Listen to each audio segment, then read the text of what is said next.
Hola, vamos a revisar el tema de la sesión de hoy, intercambio de membrana, ya apuntando al objetivo que es describir por medio de la experimentación los mecanismos de intercambio de partículas entre la célula y el medio ambiente. Ya por lo tanto ya inferimos que la evaluación de este proceso va a ser a través de un laboratorio. Vamos revisando, por lo tanto, la estructura de la membrana plasmática. Mencionamos que es un modelo de mosaico fluido. Eso significa simplemente la estructura que tiene la membrana, lo que me indica que está compuesta por tres moléculas. La primera de ellas, mencionada, la proteína, luego los lípidos y los glúcidos. Nos vamos a quedar con los lípidos. En el caso de los lípidos existen de tres tipos, que serían los fosfolípidos, el colesterol y el glucolípido. Estos forman la bicapa lipídica, ya que a la siguiente diapo nos vamos a apoyar con una imagen. ¿Cuál es la función que tiene esta capa lipídica? Es de actuar como una barrera semipermeable, es decir, le permite a la célula que pasen ciertas cosas nomás entre su medio interno y su medio externo. En el caso de las proteínas existen de dos tipos, que son las integrales y las periféricas. Y estas están ubicadas también en la capa lipídica de la membrana plasmática. La función que tienen estas proteínas es el transporte y la comunicación. Al ser transporte quiere decir que la célula puede movilizar sustancias, y cuando dice comunicación quiere decir de que la célula se puede obviamente comunicar con otra célula o con un órgano, ¿cierto?, que se encuentre un poco más lejano. En el caso de los glúcidos existen de dos tipos, que es el glucolípido y las glucoproteínas, y que están ubicadas en la cara externa de la membrana plasmática. Ya pensemos, ¿cierto?, que la célula, recordando la estructura de la célula, tenemos un medio interno, recuerden dónde estaban los organelos, y un medio externo, que es el que se va a tomar contacto con todo lo que la rodea. Esta capa externa le otorga asimetría a la bicapa lipídica, es decir, a la membrana plasmática, permite que no sea en todas las células iguales, y por otro lado también forma esta capa de glúcidos el glucocálice, que el glucocálice es el que le da, como dice ahí, la huella digital a la célula, es decir, le da una característica más específica a cada célula. Acá está la imagen donde nos podemos apoyar entonces lo que mencionaba el mapa conceptual.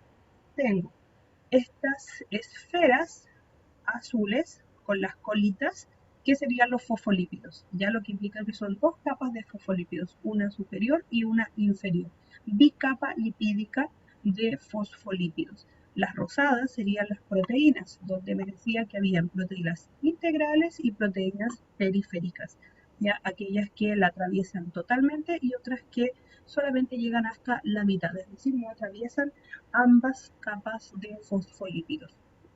La parte de los glúcidos, que están asociados, en este caso, glicolípidos y glicoproteínas. Son glúcidos que están asociados a un lípido, por eso que ellos se llaman glicolípidos, y un glúcido asociado a una proteína, que sería una glicoproteína. Entonces, esta sería la capa externa de la membrana plasmática, puesto que ahí yo tengo los glúcidos, ¿cierto?, asociados ya sea al fosfolípido o bien a la proteína. Esa sería nuestra estructura de la membrana. Entonces, ahora veamos los diferentes medios de transporte. Existen dos tipos de transporte. Ya la célula se comunica con su medio, por lo tanto va a intercambiar sustancias. Entonces lo va a hacer por una parte a través de un transporte pasivo y por otro lado a través de un transporte activo. En el caso de los activos, requieren energía para poder pasar las sustancias de un lugar a otro, me refiero desde el medio extracelular hacia el citoplasma, y pueden ser, en algunos ejemplos, las bombas de sodio-potasio, pueden ser proteínas, ¿cierto?, las que están mencionadas ahí. En el caso del transporte de tipo pasivo, no requiere energía para poder pasar las sustancias de un lugar a otro, vuelvo a repetir, desde el citoplasma hacia el exterior o viceversa, y existen de diferentes tipos. Acá hay dos de ellos mencionados, que pueden ser un transporte de tipo canal o un transporte a través de osmosis. Con este es con el cual nos vamos a quedar, con el transporte de tipo pasivo. Entonces, vamos siendo específicos en el transporte de tipo pasivo. Mencionábamos que es un transporte de sustancias a través de la membrana plasmática sin gasto energético, ya es decir, que la célula no va a ocupar energía para poder mover las sustancias desde el citoplasma hacia el exterior o bien incorporar alguna sustancia que se encuentra en el exterior hacia su citoplasma. Y lo hace en favor de gradiente de concentración.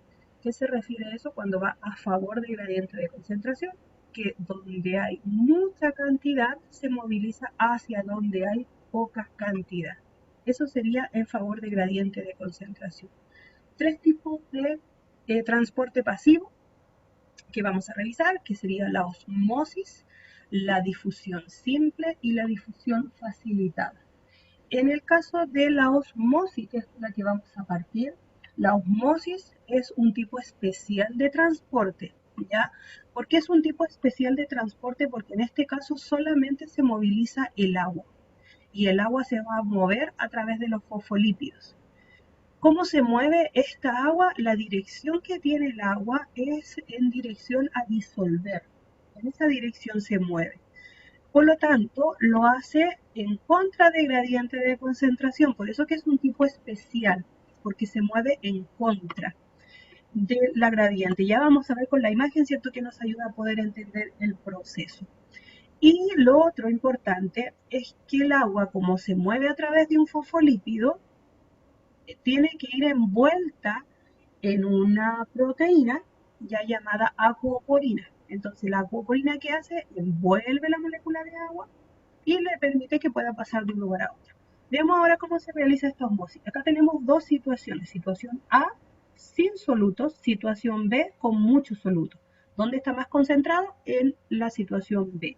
Entonces, fíjense que el agua se va a empezar a mover hacia B. ¿Por qué se mueve hacia B el agua? Porque tiene que disolver el exceso de solutos que hay acá. Por lo tanto, ahí estamos yendo en contra del gradiente de concentración, porque estamos yendo desde un lugar donde no hay nada de solutos hacia un lugar donde hay muchos solutos.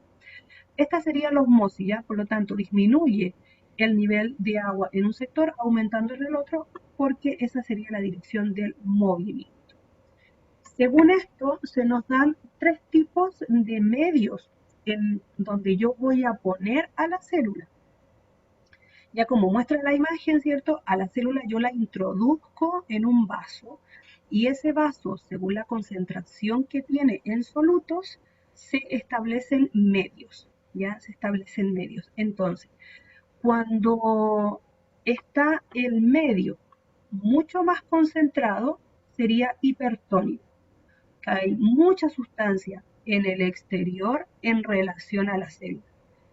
El medio, y este medio, y ahora ya nos apoyamos con la imagen, en este caso, este medio, cuando yo pongo a la célula en un medio de tipo hipertónico, la célula saca agua hacia el exterior y por lo tanto se seca. En el siguiente caso sería un medio hipotónico y quiere decir que hay poca concentración, por lo tanto la célula lo que hace es ingresar el agua hacia su interior y esta célula revienta. ¿Ya? Y cuando está en un medio de tipo isotónico, no hay mayor diferencia en cuanto a las concentraciones, por lo tanto no se mueve el agua ni hacia adentro ni hacia afuera, ¿ya? Entonces, vamos de nuevo para poder entender. Hipertónico, mucha concentración en el agua, no en la célula. Entonces la célula mueve el agua hacia afuera para poder disolver el exceso de sal y se seca. Medio hipotónico, hay poca concentración en el medio donde estoy poniendo la célula, entonces la célula pone el agua hacia su interior y se revienta por un exceso de agua, para buscando, ¿cierto?, disolver el exceso de sal que tenía en su interior. Y en el isotónico no se mueve el agua porque no hay mayor diferencia ni en, en relación al medio con la célula. ¿Ya? Ahí tendríamos los tres medios de concentración. Ahora, revisemos el segundo punto, que era la difusión simple. En el caso de la difusión simple, vamos a mover sustancias, pero lo vamos a hacer específicamente a través de las proteínas. ¿Ya? Son las proteínas las que se encuentran ahí en la membrana y estas proteínas, tal como lo muestra la imagen, son canales, verdaderos canales que atraviesan, si se fijan, toda la membrana y que van a movilizar moléculas pero que tienen carga. ya los iones. Si aplicamos química, movemos iones. Entonces acá se abre el canal, se abrieron los canales y permiten que se movilicen esas sustancias, ya sea hacia el exterior o hacia el interior, según sea la necesidad de la célula. ¿Ya? Entonces, el canal, tal como lo muestra la imagen, es una proteína que la atraviesa totalmente la membrana plasmática y que se abre para poder permitir el paso de las sustancias según la dirección que la necesite la célula. ¿Ya? Por eso que se llama difusión simple a través de un canal transportador. ¿Ok?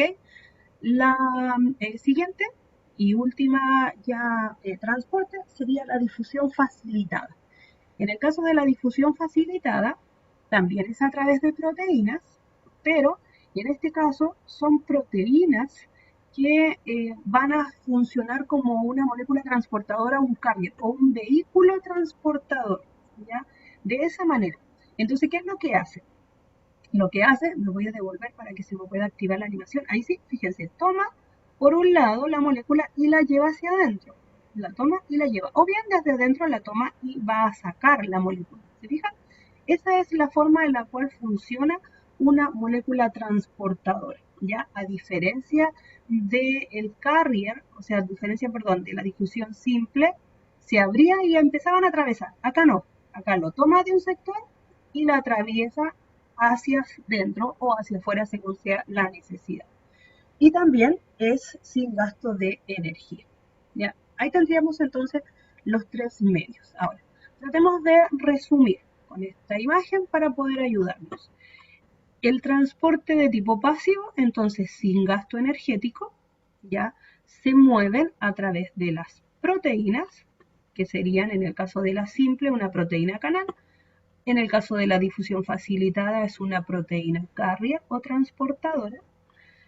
El movimiento es a favor del gradiente de concentración, ahí me dice, desde donde está más concentrado hacia donde está menos concentrado, en favor de la gradiente de concentración.